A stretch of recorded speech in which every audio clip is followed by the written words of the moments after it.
மாம்பழ season special மாம்பழ கேசரி எப்படி பண்ண சொல்லிட்டு பார்க்கலாம். என்னென்ன இன்க்ரீடியன்ஸ் தேவைன்னு சொல்கிறேன், கவனமாக பாருங்கள்.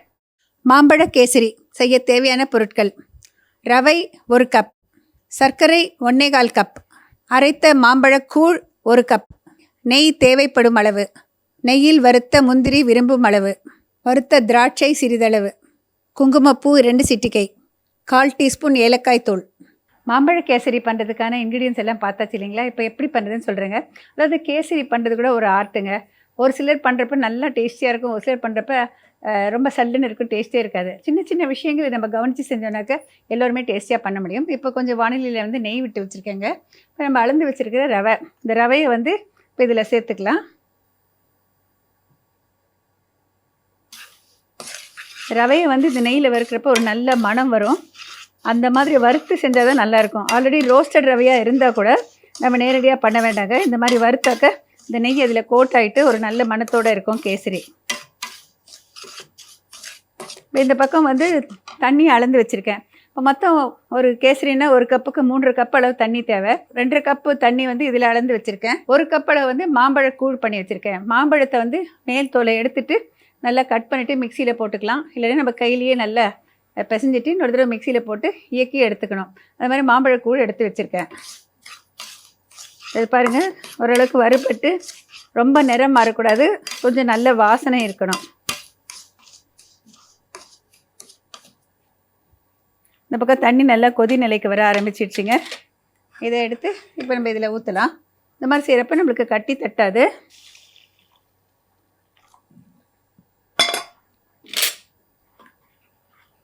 வேகிறதுக்கு முன்னாடி சர்க்கரை போட்டோன்னாக்க, அதாவது பாதியாவது வெந்திருக்கணுங்க.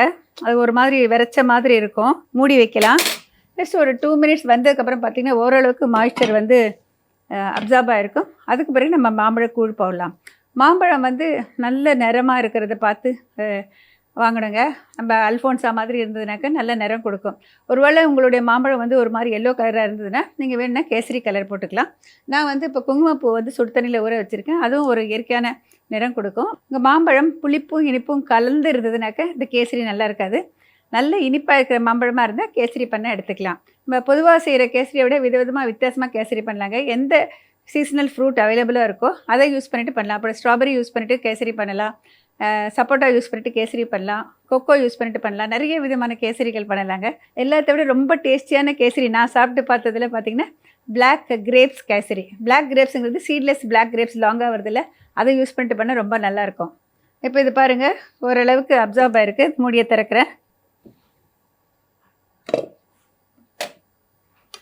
பாருங்கள், பூரா மாய்ஸ்சர் அப்சார்ப் ஆகலை, ஓரளவுக்கு இருக்குது. இந்த ஸ்டேஜ்லேயே நம்ம சர்க்கரை போட்டுடலாம்.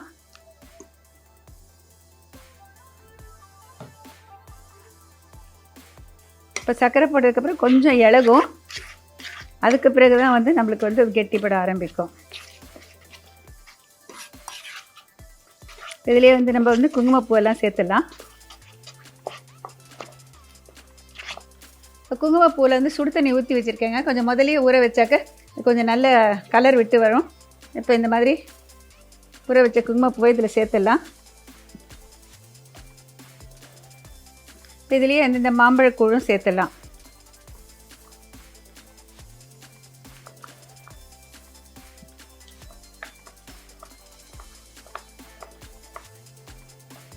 ஏலக்காய் தூள் போட்டுடலாம்.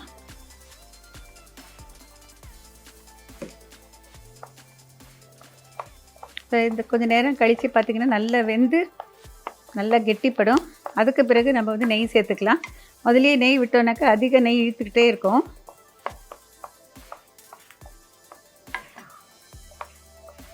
இது கொஞ்சம் கெட்டிப்படுற வரைக்கும் கொஞ்சம் மூடியால் மூடி வைக்கலாம். கொஞ்சம் நேரத்தில் வெந்துடும்.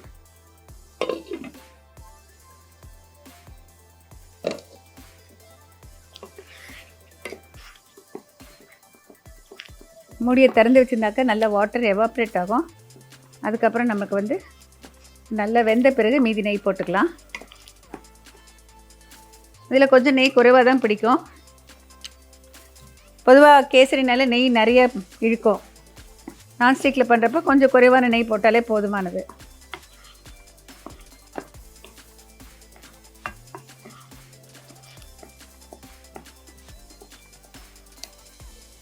இன்னொரு 2 to 3 மினிட்ஸ் வச்சுருந்தோம்னாக்க நம்மளுக்கு இந்த கேசரி ரெடி ஆகிடும்.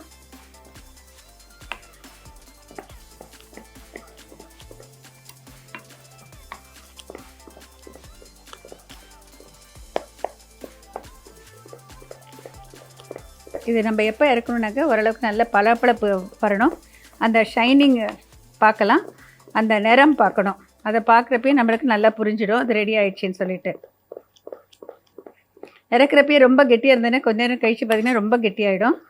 இந்த மாதிரி ஒரு கன்சிஸ்டன்சிக்கு எடுத்தோன்னாக்கா நமக்கு வந்து சரியாக இருக்கும். கொஞ்ச நேரம் கழித்து பார்த்திங்கன்னா நல்லா கெட்டிப்பட்டுரும். பாருங்கள், அதில் நெய் போட்டோம் இல்லையா, அப்சார்ப் ஆகிட்டு அது விட ஆரம்பிச்சிருச்சு. இந்த ஸ்டேஜ் இப்போ பாருங்கள், அந்த போட்டு நெய் வந்து ஓரத்துலேருந்து வெளியில் வருது பார்த்தீங்களா. இப்போ பாருங்கள், இந்த கேசரி வந்து ஆஃப் பண்ண பிறகு இன்னும் கொஞ்சம் நல்லா கெட்டிப்பட்டிருக்கு. இப்போ இந்த ஸ்டேஜில் நம்ம வந்து மோல்டில் ரெடி பண்ணிடலாம். இப்போ நான் இங்கே வந்து ஒரு சூரியகாந்தி ஷேப்பில் வந்து ஒரு மோல்டு ரெடி பண்ணி வச்சுருக்கேன். இல்லை நெய் பூசி வச்சுருக்கேன். ஆல்ரெடி நெய்யில் வறுத்து வச்சுருக்கிற திராட்சை, முந்திரி பருப்பும் நெய்யில் வறுத்து வச்சுருக்கேன். அதையும் கொஞ்சம் பாதி சேர்த்துக்கலாம். ஒரு சிலர் பார்த்திங்கன்னா எண்ணெய் நெய் 2 போட்டு பண்ணுவாங்க. ஆனால் பொதுவாக இது வந்து சுவாமிக்கு பிரசாதமாக படைக்கிறப்ப எண்ணெய் போட்டு செய்ய மாட்டோம், நெய் மட்டும் போட்டு தான் செய்வோம்.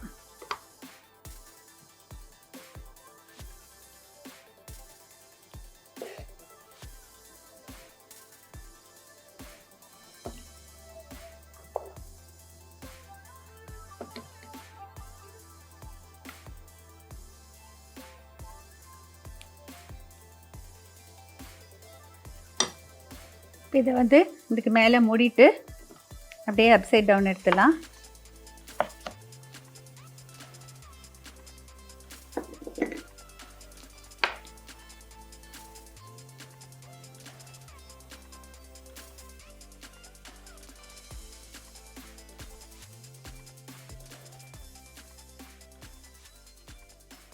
மாம்பழ கேசரி எப்படி பண்ண சொல்லிட்டு இப்போ ஒரு ரீகேப் பார்க்கலாங்க.